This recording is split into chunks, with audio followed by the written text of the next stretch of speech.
بسم الله الرحمن الرحیم. خداحافظ ای ماه غفران و رحمت، خداحافظ ای ماه عشق عبادت.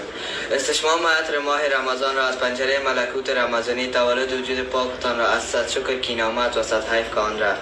عید پایان رفتن رمضان نیست، بلکه عید بر آمدن انسان نو از خاکسترهای خشتن خویش است.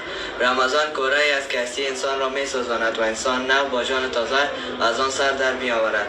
آن عید را که نیابیم که خود از نو تولد شده‌ایم و آماده روی خود را در آن احساس نکنیم، آن عید ما نیست. خدایا تو را شکرگزاریم که یک ماه با ما اجازه دادی تا سحرهای شفانه با تو سخن بگوییم و دردانمان را بر تو بگوییم. خدایا و امروز روز اول شوال را بر ما عید گردانیدی. خدایا توفیق بده که این حاصل دسترنج یک ماه خویش را از این بابت هم نیز حفظ کنیم.